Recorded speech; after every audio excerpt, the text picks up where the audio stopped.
କପୋତ ଓ କାଉର କାହାଣୀ। କାଞ୍ଚନପୁର ନାମକ ଏକ ସୁନ୍ଦର ଓ ଶାନ୍ତ ଗାଁରେ ଜଣେ ଧନୀ ବ୍ୟବସାୟୀ ରହୁଥିଲେ। ସେ ନିଜର ବ୍ୟବସାୟ ସହିତ ଘର ଓ ପରିବାରର ଯତ୍ନ ମଧ୍ୟ ଭଲ ଭାବରେ ନେଉଥିଲେ। ତାଙ୍କ ଘରଟି ବହୁତ ବଡ଼ ଥିଲା। ଘର ପଛପଟେ ଏକ ଛୋଟ ବଗିଚା ଥିଲା ଏବଂ ଘରର ରୋଷେଇ ଘର ପାଖରେ ଅନେକ ପକ୍ଷୀ ଆସି ଖାଦ୍ୟ ଖୋଜୁଥିଲେ। ସେଇ ରୋଷେଇ ଘରର ଏକ କୋଣରେ ଗୋଟିଏ କପୋତ ନିଜ ପାଇଁ ଏକ ଛୋଟ ଓ ସୁନ୍ଦର ଘର ବନାଇ ରହୁଥିଲା। କପୋତଟି ସ୍ୱଭାବରେ ବହୁତ ସରଳ, ଶାନ୍ତ ଓ ଭଲ ଥିଲା। ସେ କାହାର କ୍ଷତି କରୁନଥିଲା ଏବଂ ପ୍ରତିଦିନ ସକାଳେ ଖାଦ୍ୟ ଖୋଜିବାକୁ ବାହାରକୁ ଯାଉଥିଲା। ଦିନେ ଗୋଟିଏ ଲୋଭୀ କାଉ ଉଡ଼ି ଉଡ଼ି ସେଇ ଘର ପାଖକୁ ଆସିଲା। କାଉଟି ବହୁତ ଚତୁର ଥିଲା, କିନ୍ତୁ ତାର ମନରେ ଲୋଭ ଅଧିକ ଥିଲା। ସେ ରୋଷେଇ ଘର ପାଖରେ ଗୋଟିଏ ଥାଳିରେ ରଖାଯାଇଥିବା ମାଛ ଦେଖିଲା। ମାଛ ଦେଖିବା ମାତ୍ରେ ତାର ମନରେ ତାକୁ ଖାଇବାର ଇଚ୍ଛା ଜାଗିଲା। କାଉ ମନେ ମନେ ଭାବିଲା, ଏଇ ରୋଷେଇ ଘର ଭିତରକୁ ମୁଁ କିପରି ପଶିବି? ଯଦି ମୁଁ ସିଧାସଳଖ ପଶିବି ତେବେ ଘରର ଲୋକମାନେ ମୋତେ ଦେଖିଦେବେ। ଏଇ କଥା ଭାବି ଭାବି ସେ ବହୁତ ଚିନ୍ତା କରୁଥିଲା। ହଠାତ୍ ତାର ନଜର କପୋତର ଘର ଉପରେ ପଡ଼ିଲା।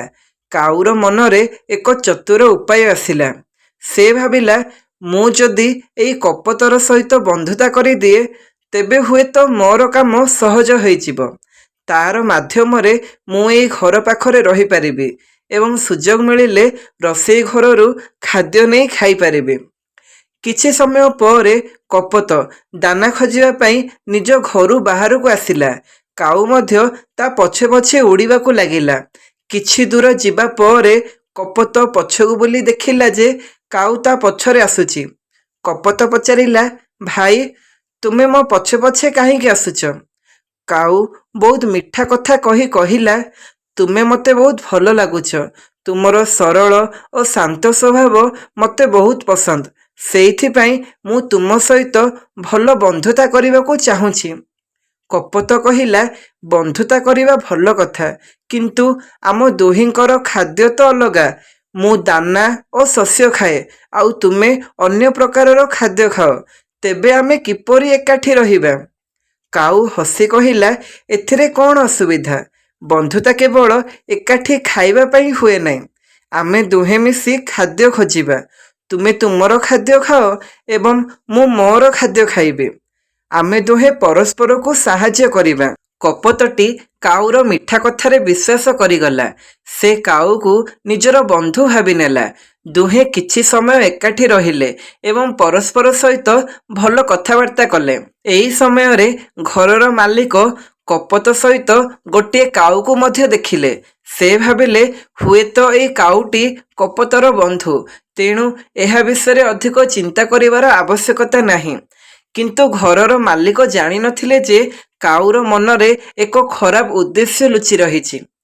ପରଦିନ ସକାଳେ କପୋତ ଖାଦ୍ୟ ଖୋଜିବା ପାଇଁ କାଉକୁ ସାଙ୍ଗରେ ଯିବାକୁ କହିଲା, କିନ୍ତୁ କାଉ ନିଜର ଖରାପ ଯୋଜନାକୁ ସଫଳ କରିବା ପାଇଁ ପେଟ ଦରଜାର ବାହାନା କଲା।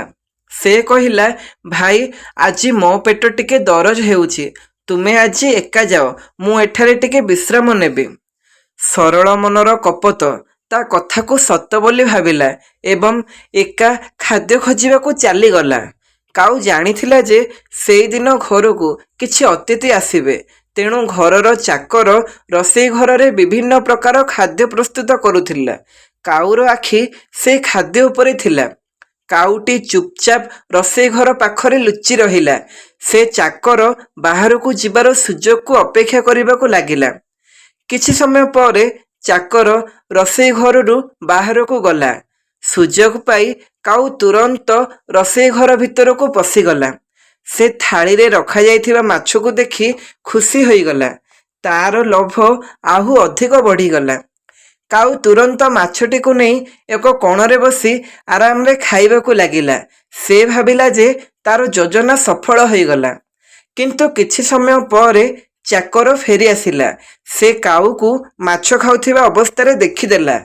ଏହା ଦେଖି ଚାକର ବହୁତ ରାଗିଗଲା। ସେ କାଉକୁ ଧରିବାକୁ ଚେଷ୍ଟା କଲା ଏବଂ କାଉଟି ଭୟରେ ଏପଟ ସେପଟ ଦୌଡ଼ିବାକୁ ଲାଗିଲା।